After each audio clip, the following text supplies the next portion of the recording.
aller un peu plus loin ce soir pour se demander, effectivement, 50 ans jour pour jour, après la guerre de Kippour, où les services israéliens n'avaient pas vu venir l'attaque surprise syro-égyptienne.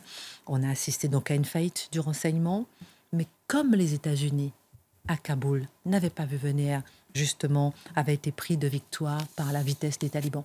Ils sont quand même partis un peu en pleine nuit. Mais vous allez m'expliquer. Et comme la France, on l'a vu pour les États, les coups d'État en Afrique, le Niger, où l'ambassadeur a dû partir presque en catimini, comment ça se fait qu'aujourd'hui, nos services de renseignement ne peuvent plus nous protéger? C'est une question qu'on veut se poser ce soir. Peuvent-ils encore nous protéger? Alors, ce qui est bien quand on tape sur les services de renseignement, c'est que par construction, ils ne peuvent pas répondre. Parce que ces gens n'ont pas le droit de parler et qui sont dans la discrétion.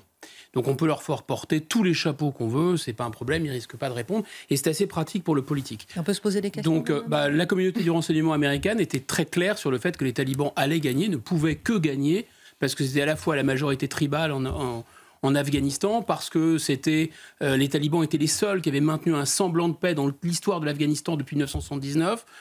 Pour plein de raisons, les services de renseignement américains avaient prévenu le gouvernement américain que ce truc était ingagnable et que c'était absurde de rester aussi longtemps. Voilà, simplement, le gouvernement américain n'a pas voulu écouter ces services de renseignement. Monsieur Macron a tapé à bras raccourcis sur les services de renseignement français. Les services de renseignement français, on ne peut pas en apporter les preuves par définition. Mais ils lui ont dit qu'il y allait y avoir des putschs, etc.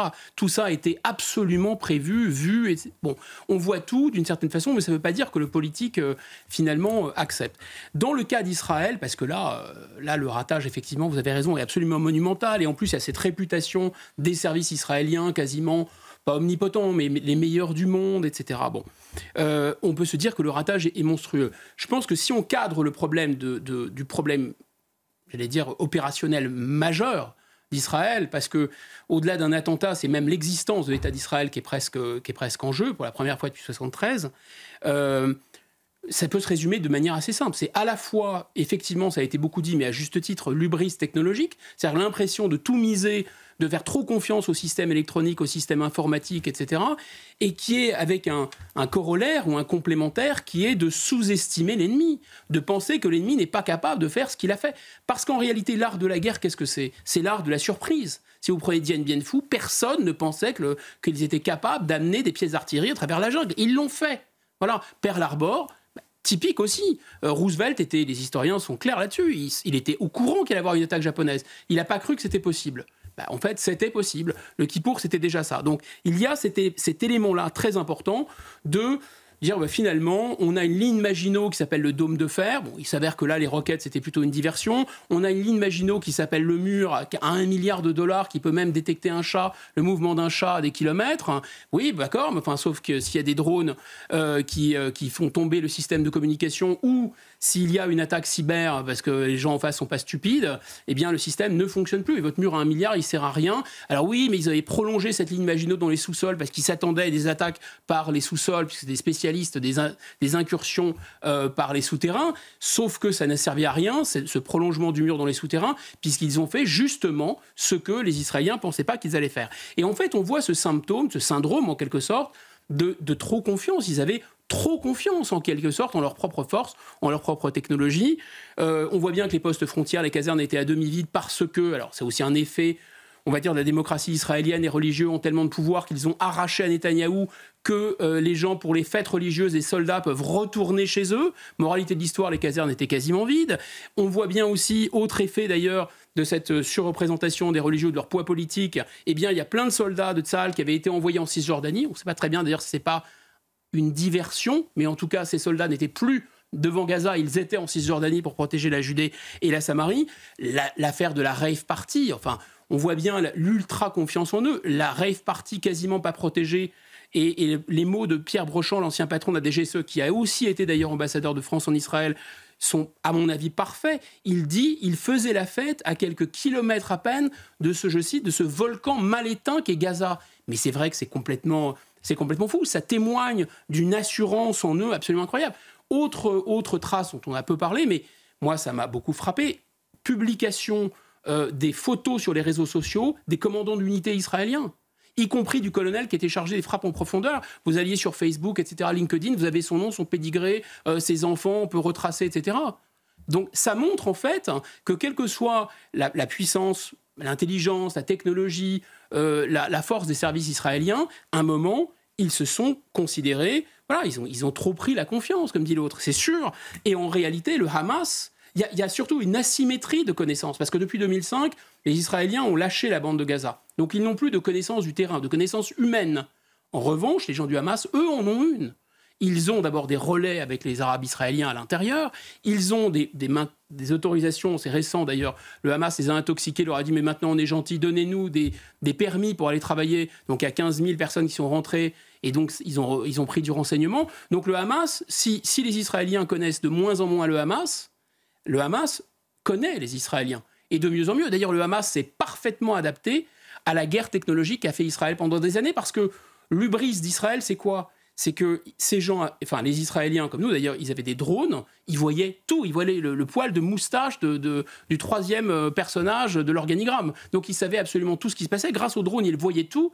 Et ils pouvaient même d'ailleurs, en appuyant sur un bouton, faire en sorte que quelqu'un était éliminé par un missile. Donc ça leur a donné une confiance en eux absolument inouïe. Seulement ces gens se sont adaptés. C'est pas parce qu'ils sont cruels et barbares qu'ils sont stupides. Donc ils n'ont plus utilisé de téléphone. Ils se sont déconnectés intégralement. Donc ils sont devenus absolument invisibles. Plus de signature radar. Ça nous a été expliqué aussi par Charlotte. Beaucoup sont partis, d'ailleurs, les dirigeants sont partis au Qatar pour être à l'abri en plus des frappes. Voilà, et donc eux, ils connaissaient bien les Israéliens et ils les ont intoxiqués, ils ont utilisé leurs failles. D'ailleurs, ils comprennent très bien les Israéliens parce qu'ils ont mis Israël dans un état de dilemme absolument monstrueux. C'est-à-dire que les Israéliens ont maintenant le choix entre sacrifier leurs otages, parce que s'ils sacrifient leurs otages, ils négocient, mais s'ils négocient, ils ne détruisent pas le Hamas, ou se venger, détruire le Hamas. Donc ils les connaissent bien, ils savent que ça sera œil pour œil, dent pour dent, mais ils savent en même temps que la vie d'un seul otage, c'est très important en Israël. Donc vous voyez, ils sont évidemment très forts en face, et je pense qu'il ne faut jamais, mais alors jamais, sous-estimer l'ennemi. Est-ce qu'ils sont les seuls à blâmer ? Pour vous, vous dites que ce ne sont pas les seuls à blâmer.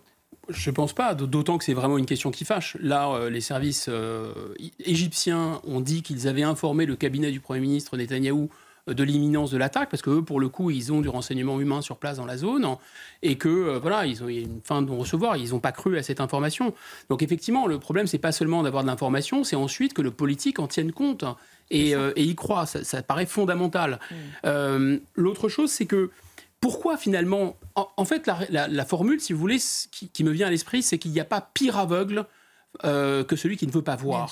À partir du moment où Israël a pensé noyer le problème des Palestiniens, noyer le problème de Gaza, et avoir trouvé une solution non seulement à ce problème grâce à Gaza et grâce à la diplomatie, c'est tous les accords pour normaliser ses relations avec les États arabes, et on comprend, et là ça allait aller probablement jusqu'à l'Arabie Saoudite, et ensuite, eh bien, le Hamas, surtout après le 11 septembre, c'était fantastique, parce que, on divise l'ennemi, au lieu d'avoir simplement l'OLP, on a l'OLP d'un côté, des nationalistes, on va dire, et de l'autre côté des islamistes, et on discrédite complètement la cause palestinienne, parce que, et on le voit aujourd'hui, ces gens sont des barbares, donc on ne discute pas avec des barbares. Donc si la cause palestinienne, c'est couper la tête des bébés, si vous voulez, il n'y a plus rien à discuter. Donc on voit bien l'intérêt de ça. Or, je vais prendre des précautions, on est dans une période d'émotion, et je le comprends parfaitement.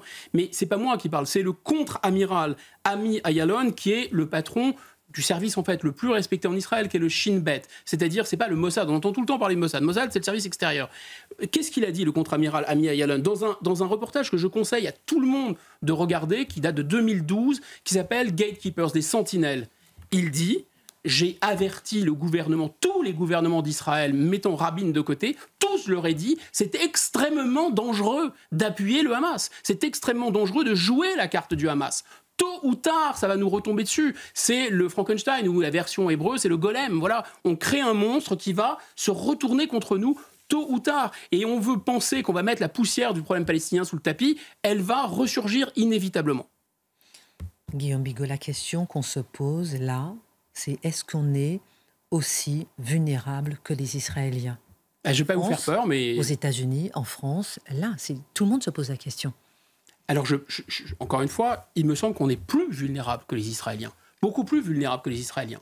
D'abord, premier point, on a on peut dire, toutes les fenêtres de vulnérabilité des Israéliens, on les partage. La confiance dans la technologie, la surconfiance dans la technologie, dans notre supériorité militaire, voilà, c'est la même chose. Parce qu'on voit tout, en fait, on comprend qu'on sait tout. Mais voir tout et comprendre tout, c'est pas pareil. Et parce qu'on sait tout, on pense qu'on peut tout et qu'on peut tout empêcher. Il y a d'ailleurs quelque chose d'absolument puéril là-dedans, de dire, mais finalement, comment on a fait pour ne pas empêcher. Il y avait un film de... comment s'appelle ce réalisateur américain Spielberg, qui s'appelait Pre-Crime, c'est-à-dire le fantasme absolu d'empêcher le crime ou d'empêcher l'attentat avant même qu'il n'arrive. Mais c'est un fantasme technologique, c'est la réalité augmentée ou l'intelligence artificielle. C'est pas comme ça que ça marche dans le vrai monde, en fait. Et donc l'Occident, comme les Israéliens, pensent qu'ils vont maîtriser le réel, mais en fait ils font disparaître le réel. Et en fait, comme l'autre problème qu'on partage avec les Israéliens, c'est qu'en fait, on ne prend pas au sérieux nos ennemis. À partir du moment où ces gens sont des barbares, où ils sont ultra cruels, eh bien, on se dit, bon, de toute façon, ce sont des imbéciles, ce sont des idiots, il ne faut pas les craindre. Et il y a plein de preuves de ça. Je vous ai dit, Israël a manipulé le Hamas, ça a été dans son intérêt, donc c'était une bonne idée politique, mais une très mauvaise idée sécuritaire, en réalité. Et les États-Unis, avant le 11 septembre, on sait qu'ils ont manipulé l'islamisme, mais on pensait que le 11 septembre, c'est les avait vaccinés peut-être, mais pas du tout. On a vu la diplomatie américaine armer des groupes djihadistes en Syrie, par exemple, contre Bachar el-Assad. Qu'est-ce qui se passe avec l'affaire de l'Ukraine? C'est typique. C'est-à-dire que là, on se dit, on est tellement sûr de nous, on est tellement sûr qu'on a neutralisé ce risque islamique, qu'on est capable de lancer, en quelque sorte, de se lancer dans ce que je considère comme un conflit secondaire. Quand on est face à Hitler, quand on a un véritable danger, comme représente l'islamisme, eh bien, même si on n'est pas content de Staline, on s'allie avec Staline contre Hitler. C'est un ennemi après l'autre. Même si Poutine ne nous plaît pas, voilà. Et je pense qu'à la différence des Israéliens, qui restent une nation en armes, on voit bien que c'est le patriotisme, c'est que le patriotisme. Nous faire plonger dans la post-démocratie, post-nationale européenne, qui ira mourir pour la zone euro? Qui ira mourir pour les fonds de pension? Qui ira mourir pour les lobbies communautaires X, Y, Z? Ça n'a absolument rien. Et quand nous, on est attaqués, quand les Israéliens sont attaqués, ils se défendent. Quand nous sommes attaqués, on dit « Ah bah vous n'aurez pas ma haine ». Voilà, cette espèce de mélasse sirupeuse, bisounours, omnitolérante, elle ne va pas nous protéger contre le réel. Je pense qu'on est beaucoup plus exposés en réalité que les Israéliens. Merci beaucoup à Guillaume Bigot.